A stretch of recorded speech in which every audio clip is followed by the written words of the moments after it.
बाहुबली पवन पांडे का धमाका। बाहुबली सोनू सिंह को नहीं जीतने दूंगा। इतिहास दोहराएगी सुल्तानपुर जनता। 30 मार्च को बिजेतुआ महावीरन में होगी महासभा। उत्तर प्रदेश के सुल्तानपुर जिले में हराने का चुनावी इतिहास पुराना रहा है। इस बार भी हराओ अभियान शुरू हो चुका है। भाजपा से टिकट न मिलने से नाराज बाहुबली पवन पांडे ने सपा बसपा प्रत्याशी चंद्रभद्र सिंह सोनू के खिलाफ ऐलान जंग कर दिया है। एनडीटीवी भारत से बातचीत के दौरान पूर्व विधायक पवन पांडे ने कहा कि उनके प्रयास का नतीजा था कि साल 2004 के चुनाव में बसपा के टिकट पर मोहम्मद ताहिर खान सांसद बने और सुल्तानपुर जनपद सामंती ताकतों के चंगुल से मुक्त रहा। अब हम आपको फोन पर पवन पांडे से हुई बातचीत के कुछ अंश सुनाते हैं, जिसमें वो खुलकर कह रहे हैं कि सोनू सिंह को जीतने नहीं देंगे। इस बार लोकसभा चुनाव में क्या रणनीति है आपकी? जैसा कि माना जा रहा था कि भाजपा आपको टिकट देगी, लेकिन टिकट नहीं दिया सुल्तानपुर से, अब आप क्या करेंगे?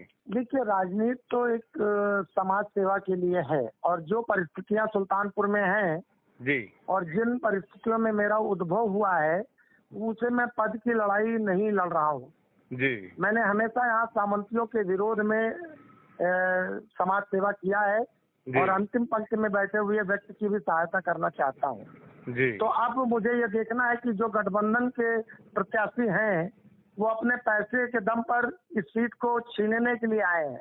ये जीतने के लिए नहीं आए हैं, ये छीनने के लिए आए हैं। इस सीट को इन सामंतियों को, गिरेबान ताकतों को परास्त करके कौन ऐसा है जो सुल्तानपुर के लोगों को, गरीबों को, असहायों की मदद कर सकता है और उनकी पीठ बचा सकता है, उनकी मर्यादा और सम्मान बचा सकता है। मैं उसके समर्थन के लिए 30 तारीख को 11 बजे बिजेतुआ महावीरन में अपने कार्यकर्ताओं को बुलाया हूं और ये फैसला कार्यकर्ताओं से पूछ के ही करूंगा।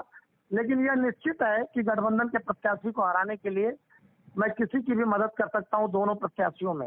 गठबंधन के प्रत्याशी का मतलब ये हो गया चंद्रभद्र सिंह सोनू को हराने के लिए? निश्चित रूप से मैं उन्हीं का कह रहा हूँ। मैं उस आदमी का नाम भी नहीं लेता क्योंकि वह आताताई व्यक्ति है, उसका समाज सेवा से कोई मतलब नहीं। वह गिरोहबंद ताकत पैदा करके पूरे सुल्तानपुर पे कब्जा करना चाहता है। जिस तरीके से उसने धनपतगंज और बल्दी राय में किया है, उसी तरह से वो पूरे सुल्तानपुर को अपने तरीके से लोकतांत्रिक हत्या करने के लिए यह पद पाना चाहता है।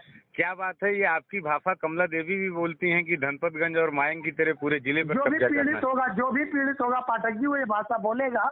मुझे अपनी पीड़ा नहीं है, लेकिन मैंने देखा है कि हमारे ब्राह्मणों के साथ, यादवों के साथ, दलितों के साथ किस तरह का व्यवहार वहाँ के लोग कर रहे हैं और हर तरीके से वहाँ की ताकतों के बारे में आप भी इसी जिले के हैं।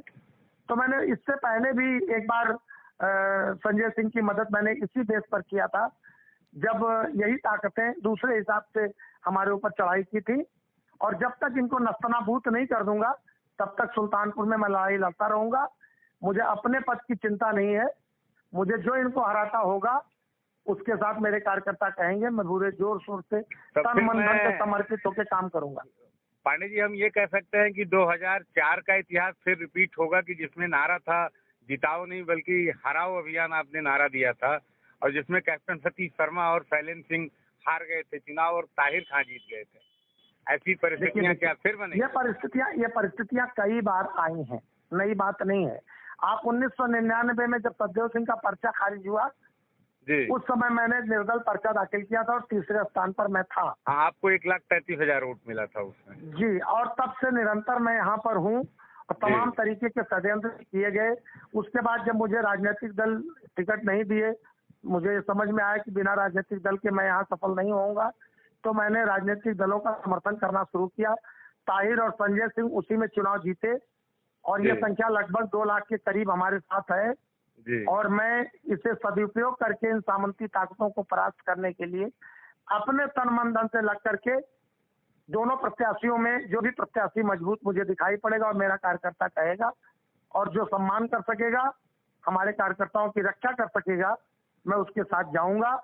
मेरे लिए दल महत्वपूर्ण नहीं है। इन सामंतियों के सामने कौन खड़ा होकर इस बात का मुकाबला करेगा कि पूरे जिले में लोकतांत्रिक व्यवस्था सुदृढ़ रहे, प्रधानी, बीडीसी और जिला पंचायतों में इनका कब्जा न हो सके, मैं इसी बेस पर समर्थन करूंगा। लोकसभा हो या विधानसभा चुनाव हो, आप आमतौर पे हम देखते हैं कि मायंग वालों को हराने के लिए आप कुछ भी हो जाए एकदम समर में कूद पड़ते हैं। दीपावली के विधानसभा चुनाव के उदाहरण है इसमें। आपकी बात से ही ये लग रहा है कि वो कौन लोग हैं, मायंग वालों। जी मायंग, आपने ही कहा मायंग वालों। मायंग वाले क्या हैं कि आप जानते हैं, ये वैसे ही हैं जैसे पाकिस्तान वाले हैं। आप इस तरह से जाने, मायंग एक ऐसा गिरोह है जो पूरे जिले में अपने तरीके से कानून चलाता है, जो जिले के पुलिस कप्तान को भी अपने घर में बंद कर लेता है। उसकी ताकत नहीं है कि उसके घर के आसपास मेरे 3 भट्टे हैं, वह पूरे जिले में सिर्फ मुझसे डरता है। और मैं इस बार उसकी पोलिंग पे खड़ा होकर उसको हराऊंगा, मायंग में ही। मैंने संकल्प लिया है, जब तक इनको मैं प्रधानी तक नहीं समेट दूंगा तब तक राजनीति में बैठूंगा। आपको बता दें कि इस चुनाव में सपा प्रत्याशी शैलेंद्र सिंह के खिलाफ हराव अभियान चला था और ताहिर खान जीत गए थे। बहरहाल पवन पांडे ने कहा है कि 30 मार्च को बिजेथुआ महावीरन में वो समाज के अमन पसंद लोगों के साथ सभा करेंगे और सोनू सिंह को हराने के लिए किसको समर्थन किया जाए इस पर विचार करेंगे। आपको बता दें कि पवन पांडे साल 2014 में बसपा के टिकट पर चुनाव लड़े थे और दूसरे नंबर पर आए थे। 1999 में निर्दलीय चुनाव लड़कर पवन पांडे ने 1,33,000 मत हासिल किए। अब देखने वाली बात तो ये होगी कि इस सियासी समीकरण में कौन नुकसान उठाता है और किसके सिर पर जीत का सेहरा सजता है। सुल्तानपुर से NTV भारत के लिए अनिल पाठक की रिपोर्ट। देश दुनिया की ताज़ा तरीन खबरों से रूबरू होने के लिए सब्सक्राइब कीजिए आपका अपना चैनल NTTV भारत।